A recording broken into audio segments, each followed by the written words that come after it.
Radio warra Wangeelaati.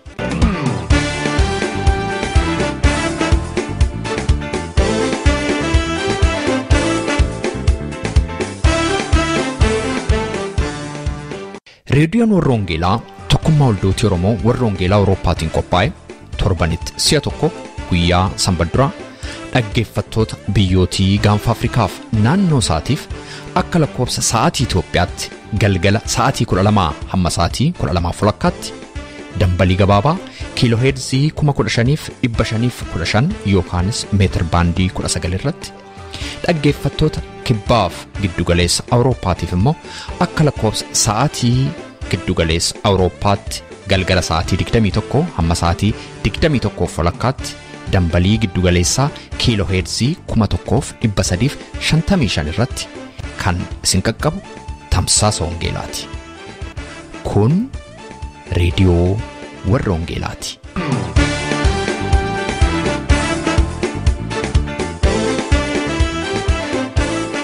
Urgooftuu gaarii cabsee nurgeessa cabsee nurgeessa gaaratti ol ba'ee aarsaan dhiyeessa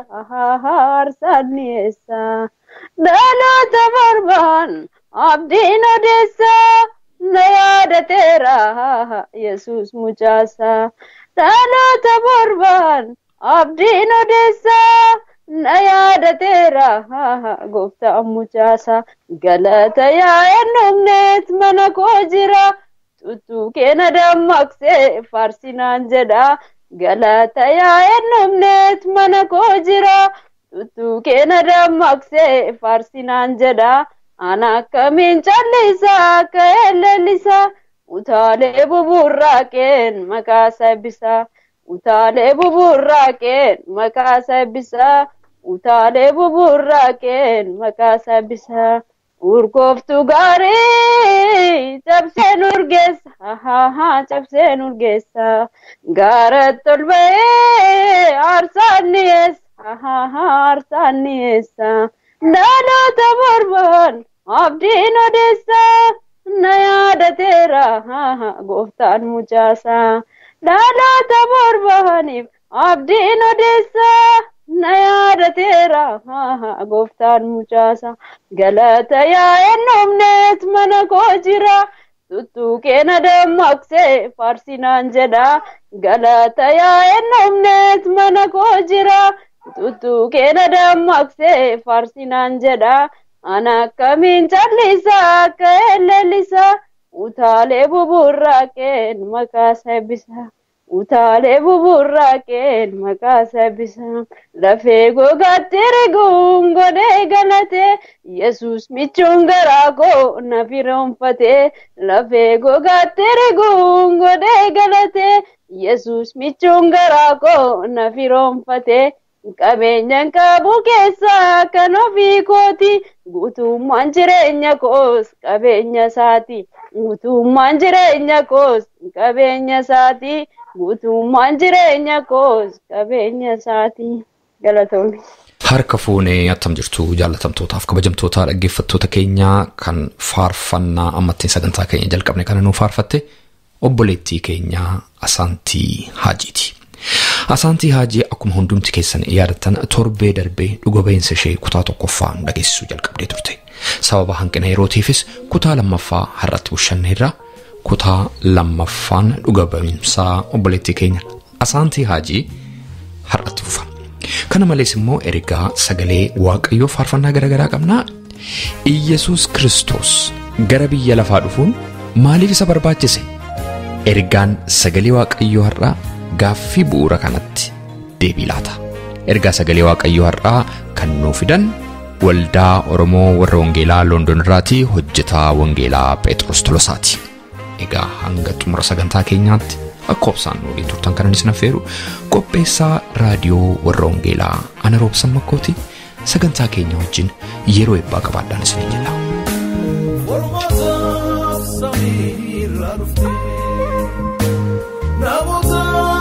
Jirenya laate diga kenu lesne ati chupu no jane yaakisirraan argamne Yesuus atuuf dhalate cubbuu koo fannifamte jaalala sargina kan namaa isa kan kenna garee gonkumaa lubbuu kees naaf laate jaalala keessatti dhugumaa lubbuu kees naaf laate jaalala keessatti dhugumaa jaalala sargina kan namaa isa kan kenna garee gonkumaa lubbuu kees naaf laate jaalala keessatti dhugumaa lubbuu kees naaf laate jaalala keessatti dhugumaa.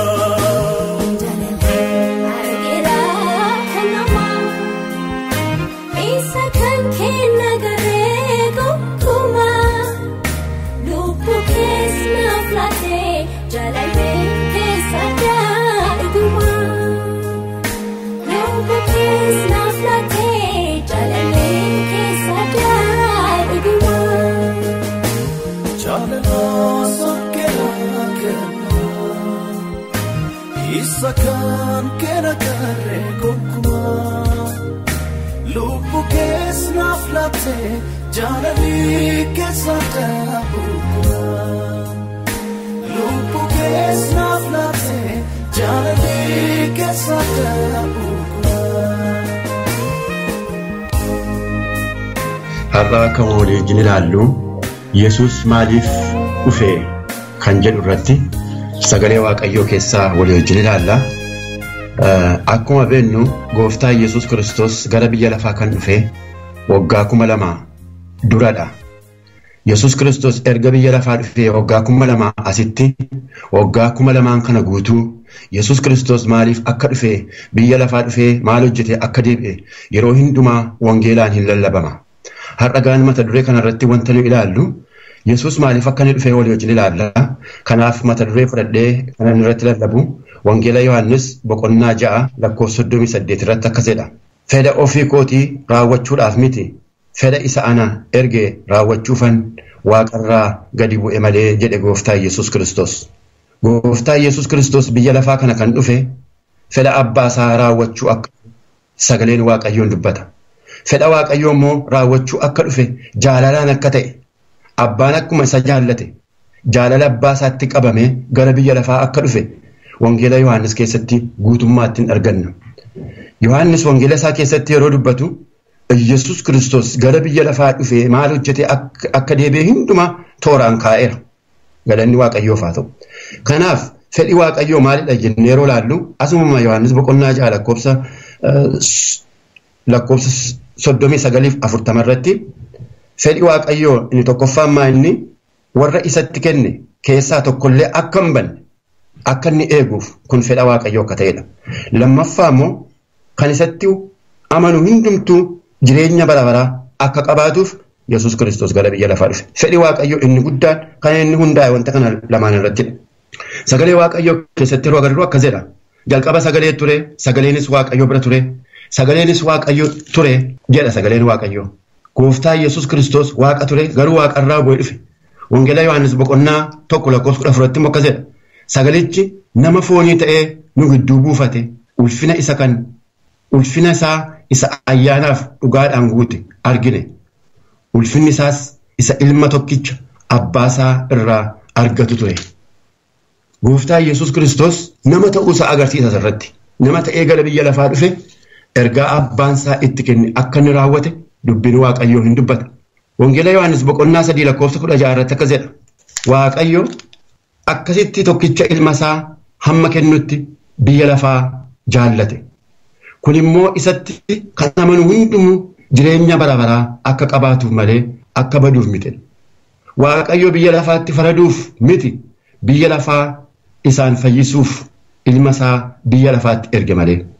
Ilma isaa kanatti kan amanu ittiin faradamu isatti kan hin amanne garuu maqaa tokkicha ilma Waaqayyootti waan hin amanneef ammayyuu itti faradameera.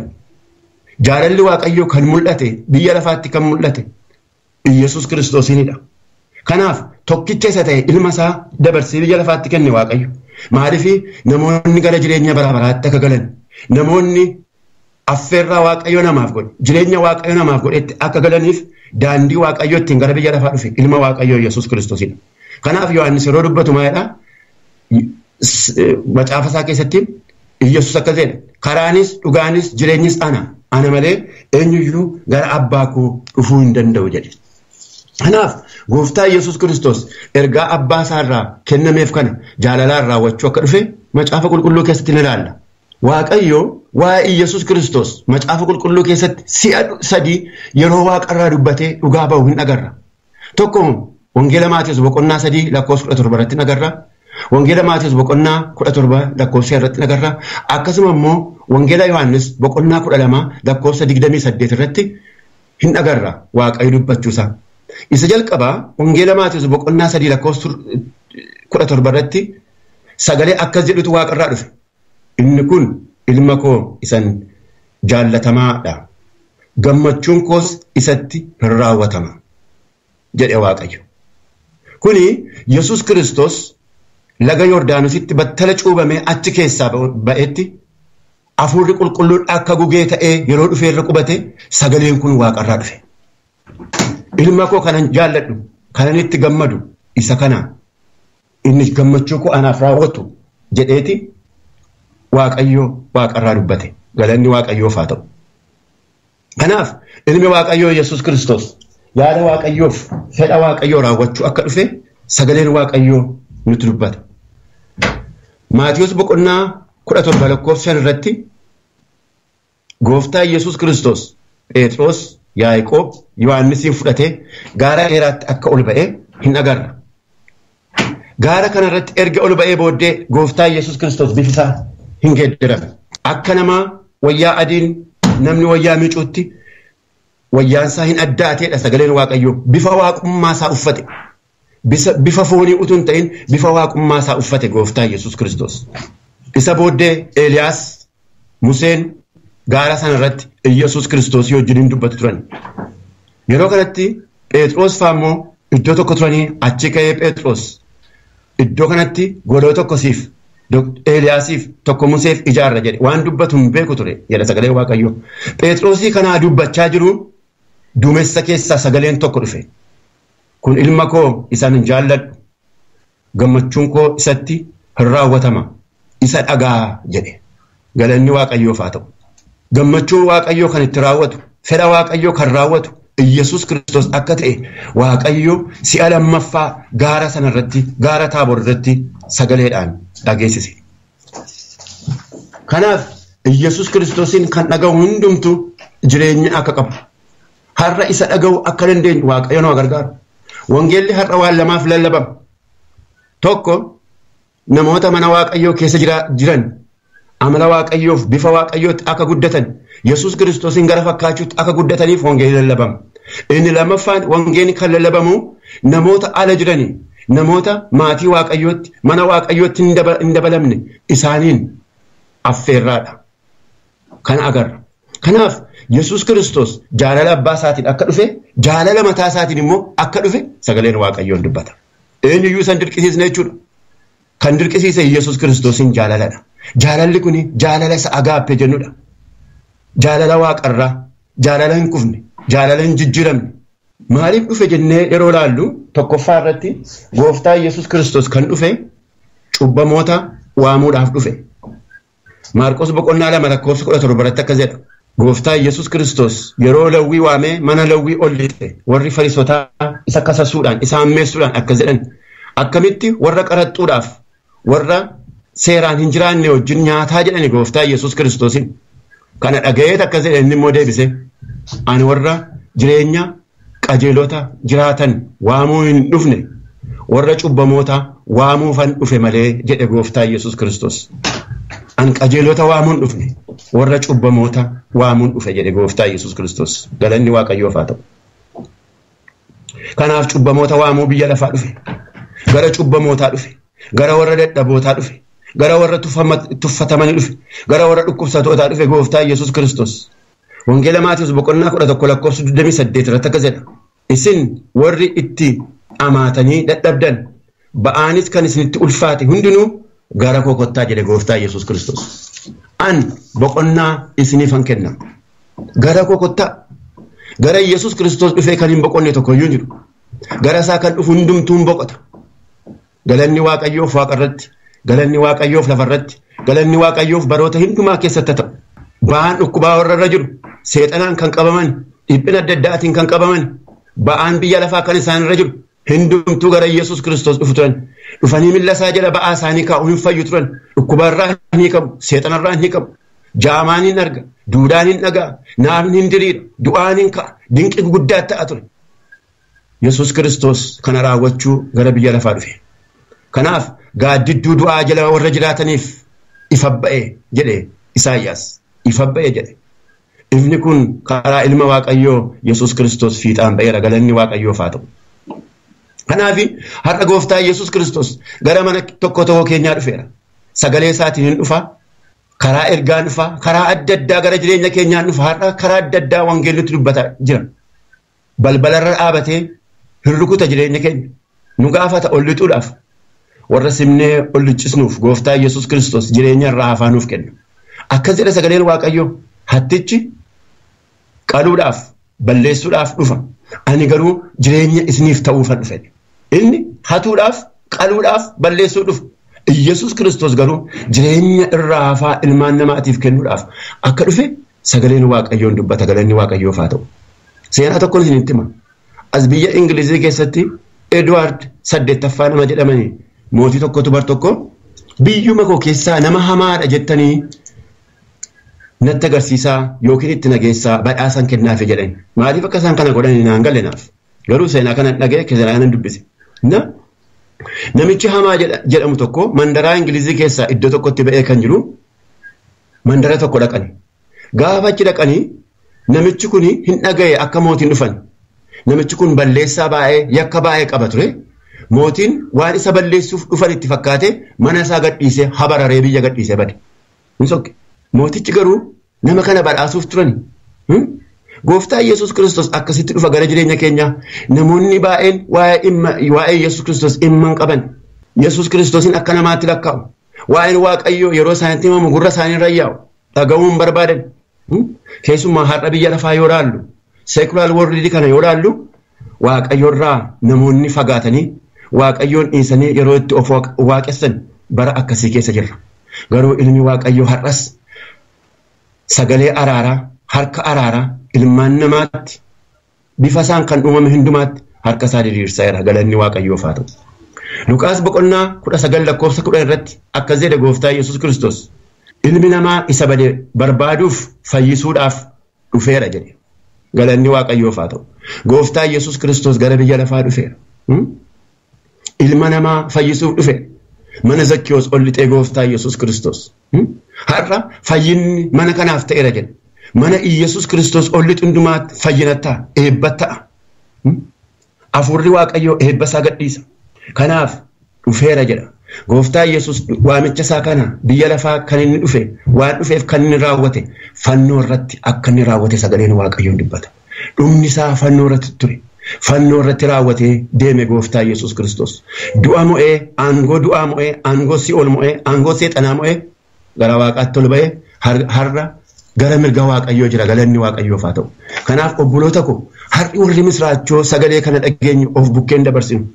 Har'a afaan adda addaatiin biyya lafaa irratti wangeelii lallabamaa jira. Warra dhaga'anii gara isaa dhufaniif jireenyi tola laatamaa jira. Kanaaf Yesuus Kiristoosiin amannee fudhachuu kan dandeenyu Waaqayyoon haa gargaaru. Ergaa inni guddaan inni biyya lafaa dhufe kana akka ta'e sagaleen Waaqayyoo nutti hima. Maqaan Waaqayyoo eebbifamu. Kanaaf har'a obboloota koo fagoottis dhiyoottis warri jirtan waan tokkos niin jedha. Warri gooftaa Yesuus Kiristoosiin fudhachuu barbaadan kana godhaa. Sagalee kanan dubbadhaa ana booddee jedha. Obboleessa koo obboleettii koo sagalee kana dubbadhu. Sagalee har'a dhaga'ame kanatti ani amaneera.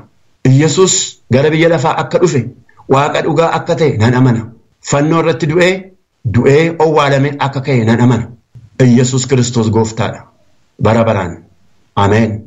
Galanni Waaqayyoof haa ta'u. Hin kadhanna Waaqayyoon. Yaa Waaqayyo gooftaa guddaas galateeffannaa galanni ulfinni siif haa ta'u. Afaan namaatiinis afaan ergamootaanis dubbatamee kan hin hiikamne waa'een kee jaalalli kee dheerinni isaa bal'inni isaa gadi fageenyi isaa bira ga'amuu kan hin dandeenye gooftaa. Yaa Waaqayyo eenyuyyuu bira ga'ee dubbachuu kan hin dandeenye Yesus Kiristoosiin waan nutti mul'isteef waan nutti agarsiisteef galanniif ulfinni Waaqa irratti lafa irratti maqaa keetiif haa ta'u. Yesus Kiristoos gara biyya lafaa dhufee ba'aa keenya hundumaa waan baateef fannoo irratti ba'aa keenya hundumaa waan baateef gara jireenya bara baraatti waan nu waameef galanni Waaqa irratti lafa irratti maqaa keetiif haa ta'u. Maqaan kee bara baraan eebbifamu. Yaa Waaqayyo Yesus Kiristoosiin hojii hojjette hundumaaf si galateeffanna. Baroota jiraannu halkaniif guyyaa si galateeffanna. Maqaan kee bara baraan eebbifamu. Galanni ulfinni siif haa ta'u. Sagalee misraachoo sagalee fayyinaa kana waan nuti dubbatteef haa tulfaadhu. Sagalee fayyinaa kanaan jireenya bara baraa waan nu qopheessiteef. Ulfina bara baraa waan nu qopheessiteef. Gammachuu bara baraa waan nu qopheessiteef. Jaalala bara baraa waan nu qopheessiteef. Maqaan kee bara baraan kan eebbifame haa ta'u. Galanni ulfinni siif haa ta'u. Sagalee dhageenya kanatti akka jiraannu Yesus maaliif akka dhufe akka beennu gooftaa jireenya tokko tokko keenyaa gargaartee gara dhugaatti gara jireenyaatti akka nu fidduuf ansisin kadhadha. Humni hafuura qulqulluu maqaa Yesus Kiristoosiin namoota kana dhaga'ani gooftaa humni kee akka isaan guutu gara dhugaatti akka isaan fidu gooftaa ifa kee akka itti agarsiisuuf annan kadhadha. Ifa keetiin ifa agarra jedhee garbichi kee akkuma dubbate yaa Waaqayyo sagalee kee keessa ifa jira. Sagalee kee keessa humna jira. Sagalee kee keessa jireenya jira. Sagalee kee keessa hafuura jira. Maqaa Yesus Kiristoosiin yaa Waaqayyo namoota yaa Waaqayyo kellaa kee ala jiran hundumaa gara mootummaa keetti akka waamtu maqaa Yesus Kiristoosiin ansisin kadhadha. Galanni ulfinni siif haa ta'u. Maqaan kee bara baraan eebbifamu. Biyya keenya saba keenya hundumaa ati eebbisi. Iddoo isaan jiranitti ati eebbisi. Ilmaan namaa hundumaa ati eebbisi. Biyya lafaa irratti nagaa akka nuu buustuuf si kadhanna. Ilma Waaqayyoo Yesus Kiristoos hammati dhuftutti nu yaa Waaqayyo dammaqnee si eeguu akka dandeenyu gargaarsaaf ayyaana tokko tokko keenyaaf kenni. Ayyaanni kee bara baraan nu wajjin haa ta'u. Isattiin nu jaallattee nu waamtee jireenya ulfina nu laattee ilma kee tokkicha isa ta'ee bara baraan jiraatu Yesuusiin. Ameen.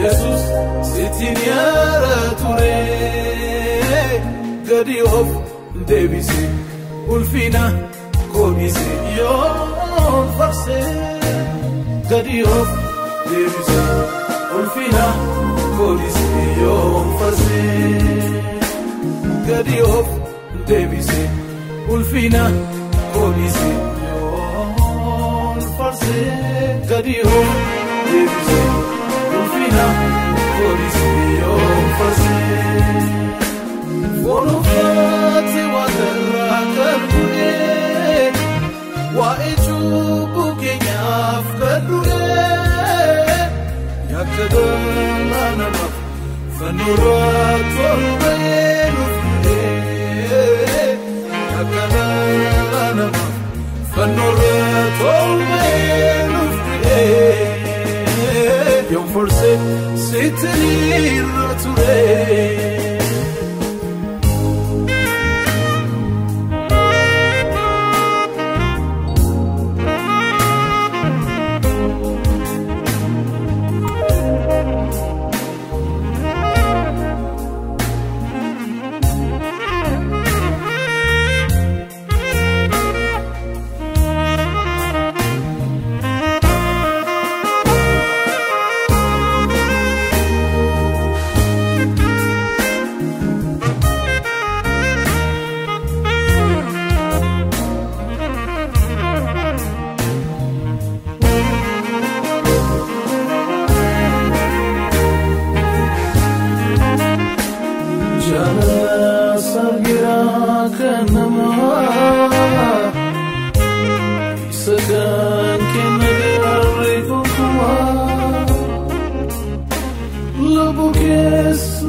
Kan kenna garri kukuwaa lubbuu keessaaf laate. Kun reediyoo Warra Wangeelaatii sagantaan keenya itti fufa. Meetirbaandii 19 yookaanis immoo kiiloo heerzii 15,515 irratti guyyaa sanbadduraa galgala sa'aatii 12 amma sa'aatii 12:00 kan isinii darbu tamsaasa kana YouTube irratti, SoundCloud irratti, karaa Facebook akkasumas immoo karaa weebsaayitii keenyaa hordofuu dandeessu. Weebsaayitiin keenya maqaansaa www.uoece.org jedhama. Irraan isinii deebi'a. www.uoece.org jedhama. Dhaggeeffattootni keenya biyya Ameerikaa immoo itti dabalaan lakkoofsa bilbilaa 51824 7 irratti tola bilbiluudhaan akkasuma nu dhaggeeffachuu akka dandeessan isin yaadachiisa. Facebook irra jirra, laayikii nu tolcha, YouTube fi SoundCloud irras jirra, subscribe gochuudhaan karaa isinitti tole nu hordofuu dandeessu.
Amma gamee gara maatii keetiitti immoo deebinaa.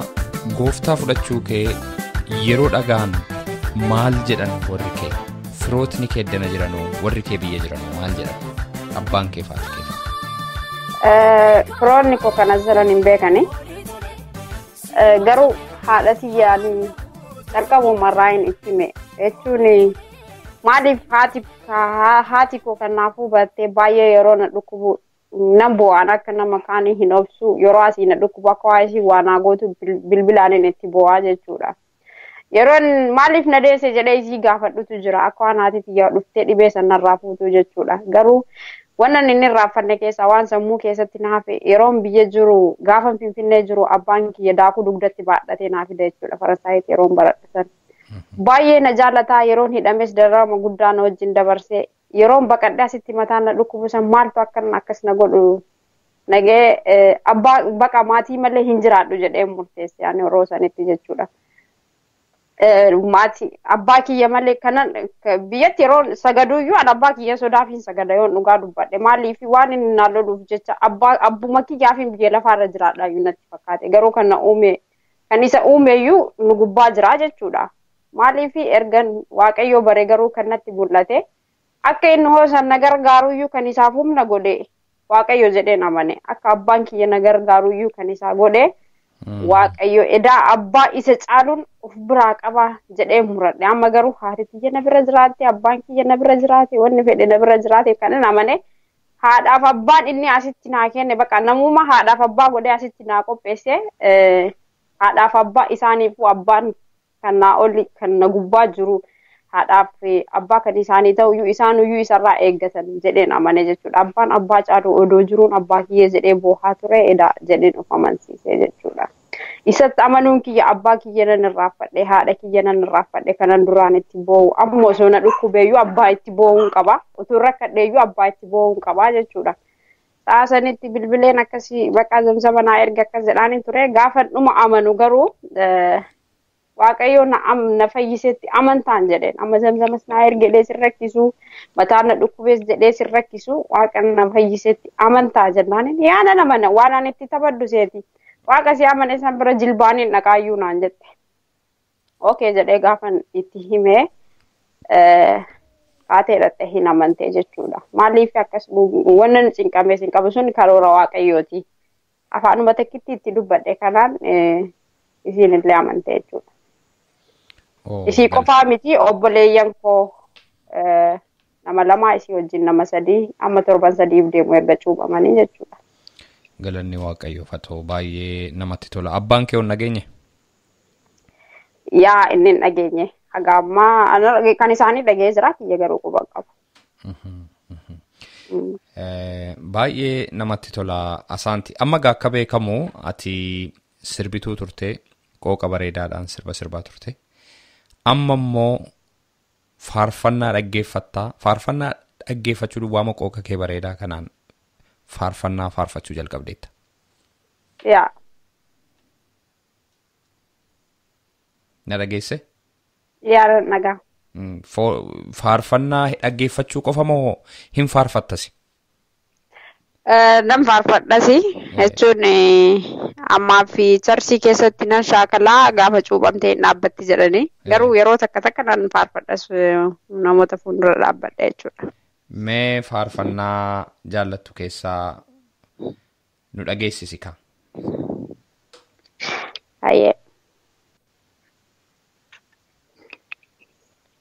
Wanta baay'ee dabarsine gochuu dandeenyu akkasiin yoo itti fufne deemnes galma geenyu. Wanta baay'ee dabarsine gochuu dandeenyu akkasiin yoo itti fufne deemne galma geenyu. Hogguu maatti waa'ee baana waa baay'eetu nu hafa dhageetti waliif ergisa daandii diinaa cufaa. Hogguu maatti waa'ee baana waa baay'eetu nu hafa dhageetti waliif ergisa daandii diinaa cufaa. Nutoo biyya lafaa maraaf ergaa guddaa qabna sanyiif qomoota addan baasiin wangeela lallabna. Nutoo biyya lafaa maraaf ergaa guddaa qabna sanyiif qomoota addan baasiin wangeela lallabna. Hedduutu harkarra nu ilaala namootaaf eeggamna ergaa fayyina fuudhanne biyyarra naannofna. Hedduutu harkarra nu ilaala namootaaf eeggamna ergaa fayyina fuudhanne biyyarra naannofna. Du'ee du'as moo'ee ka'e jireenya nuuf ta'e inni baduu keenya eegu seexanni hin qaana'e. Du'ee du'as moo'ee ka'e jireenya nuuf ta'e inni baduu keenya eegu seexanni hin qaana'e. Kaleessi gadda guyyaa boo'ichaa kanarraa tadda iyyaa ililcha. Kaleessi gadda guyyaa boo'ichaa kanarraa tadda iyyaa ililcha. Kanaaf misirachoo himna wangeela labsina. Kanaaf aarsaa jiruu baafne nama jiraachifna. Maqaan Waaqayyo gooftaa maccaa kan eebbifame haa ta'u faarfannaa ergaa guddaa qabudha Asaantii. Ameen. Amma gaa amantii cimsannaa barattee xumuraa jirta. Maali gaa mul'atni kee gara fuulduraa mee nutti himuu dandeessa? Mul'atni koo gara fuulduraa egaa bara kiyya kanaaf hundaayyuu faarfannaanis ta'ee ayyaana naa baay'iseen bara hafe hundaayyuu isa tajaajilee jiraachuudha jechuudha. Wanni naan isaaf kennu hin jiru. Waaqayyoo hoo na gargaare isa tajaajilee jiraachuudha karoorri koo jechuudha. Waaqayyoo inni namaan immoo akka inni si gargaaru shakkii tokkollee hin qabu. Meegaa Asaantii ati ijoollummaa keetii kaastee hamma gaafa Kiristoosiin fudhatteettati amantii Islaamaa hordofaa turte. Amma immoo ati duuka buutuu Kiristoosi. Maali garaagarummaa guddaan ati jireenya kee keessatti argite kan ati dhugaa nuuf baatu? Garaagarummaan ani arge waa hedduudha. Garaagarummaan ani arge tokkoffaa yeroon amantaa musliimaa keessa jiru hirriba hin qabu. baay'een jeeqamaa ture. Garumaan itti deemu iyyuu hin beekuun ture. Dukkana keessan ture yoon dhugaa dubbadhe jechuudha. Maaliif wanni dhaga'u hundi waan na sodaachisuudha. Ittuyyuu bakka maaliin yaadaa ture ibiddaan gubachuu kiyya hin hafu. Maal ittiin deemu bakka jechuun wanni ani yaadu hundinuyyuu tokkoffaa nan sirbaa maaliin jedhaa amantaa musliimaa bakka itti qara'an isanitti hin guddadhe akkan hin sodaanne godhee ittiin kan itti na seensisee gubachuun kiyya hin hafuudha jechuudha. Maaliif wanni abdii qabu tokko hin jiru dukkana keessa kanneen akka kiyya dukkana keessa jiran ammallee hedduutu jira karaan ani irra deemaa ture sanarra kan deeman dukkana keessa kan jiran hedduutu jira amma garuu garan itti deemu nan beeka yoon ani akka inni jedhetti bule akka Waaqayyoo jedhetti yoon bule garan itti deemu nan beeka maal akka naa qophaa'u nan beeka adabbii hoon balleessi adabbiinaaf qophaa'u nan beeka yoo haa amanamee fi isaaf jiraadhe garan itti deemu nan beeka jechuudha. Garuu yoo sanitti garan itti deemu hin beeku anin maaliif wanni baran waan abdii si kutachiisuudha waan si sodaachisuudha inni nuyyuu waan cinqisitti dabalu jechuudha wanni ati yeroo sanitti wanni nani yeroo sanitti dhaga'u hundi nuyyuu jechuudha. Anaaf jijjiirama guddaa kan ta'e amma Waaqayyo yoon kadhadhe kan deebii naa deebisu waaqa akka abbaatti natti dhiyaate jechuudha. Natti dhiyaate deebii irraa argadhu. Wanna fedheeyyuu hoote amma waan badaarraa kan gorsee na sirreessuun waaqa gara na gorsee karaatti na sirreessuun argadhe jechuudha. Kan eenyuun olittuyyuu natti dhiyaatuun argadhe garaagarummaan guddaan arge kanaa jechuudha. Dargaggoota akka kiyyaatiifillee agaammaa dukkana keessa kan jiran hundaafuu kanan dhaamu waan isin baasu osoo laallattanii gaariidha jedheen amana jechuun hundinuyyuu maaliifi warra dhugaa bahuufillee naannoo kiyyaa amma wangeelliin seene jechuun nan danda'a waa'ee kiristinnaa waan beekaniyyuu hin qaban ortodoksii kana achuma ilaalanii hin beekani waa'ee wangeelaa kana waan beekaniyyuu hin qaban garuu dargaggootaa fi dhaamsa guddaan qaba dhaamsanaan dargaggoota keessaan ijoollee amananiif qabu kanneen akka kiyya abdiin isaaniitti dukkanaa'ee duraan dukkana keessa turanii fi dhugaa kan baan amma warra qama'anii warra dhuganii warra wanna takka jechuun jireenyarraa abdii kutatanii warra jiruudhaan du'e san akka isaan jiruu horatan dargaggeessi amane hundinuyyuu kan biyya keessa jiran bakka isaan qamaaniitti illee Yesuus Kiristoos cubbamtoota wajjin taa'ee nyaachuu ture. Maaliifi kanan dhufe cubbamtootaafi jedhe isaan jimaa qama'an jedhanii irraa dheessoo osoo hin ta'in hin dhugan jedhanii irraa dheessoo osoo hin ta'in akkuma isaan taa'anii dhugan san bira taa'anii kana keessaa ba'uu yoo barbaadan ba'aa kana ofirraa konkolaachisuu yoo barbaadan gara Kiristoos koottaa jedhanii dhugaa bahanii fi dukkana keessaa ijoollee san baasuu qaban jedheen amana. Akkasitti osoo dhugaa bahanii dargaggootiin amma gara amantaa kiristaanaatti dhufanii waa hedduu baratanii beekan hundinuyyuu akkuma kan dhugullee ta'e kan daldalullee ta'e akkuma hojii isaaniitti jaalalaa fi gaarummaa itti argisiisaa.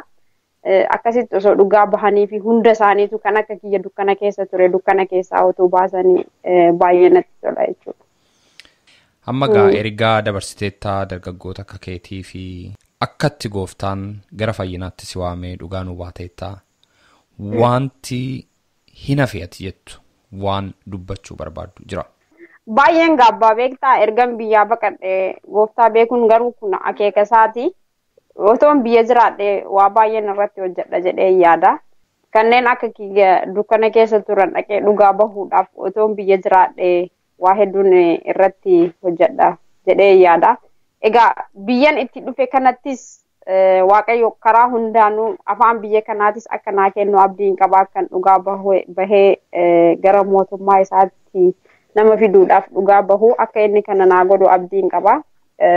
Garuu ijoollummaa tiyyarraa maafiin isa argachuu dhabe jedhee kan na seenessu sanii amma garuu guyyaa wanni itti gaabbu tokkollee hin jiru fuuldura kiyyallee yeroo guddaa waan hin qabu waan baay'een hojjedha jedhee waan yaaduuf Waaqayyo hoo na gargaare wanni na seenessu tokkollee hin jiru wanni hafees hin jiru jechuudha. Asaantii Haajii maqaa dhaggeeffattoota reediyoo Warra Wangeelaatiin guddaan si galateeffadha. Waaqayyo isaa eebbisillee Robsan hedduun si galateeffadha. Hundinuu ulfina isaatiif haa ta'u carraa kana naa kennitanii karaa kanaan waan interview naa gooteef Waaqayyo isaa eebbisu galatoonni.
Dhaggeeffattoota keenya sagantaa keenya irratti akka eebbifamtan abdii qabna. Waa'ee sagantaa keenya gaaffii yookaan siyaada yoo qabaattaniif karaa teessoo xalayaa keenya rww@13 Oslo Norway jedhaatiin nu barreessaa yookaanis karaa iimeeyila keenya radiowarrawangeelaa@gmail.com jechuudhaan nu qunnamaa. Torbee sagantaa biraatiin hamma walitti deebinutti nagaa Waaqayyootiin tura.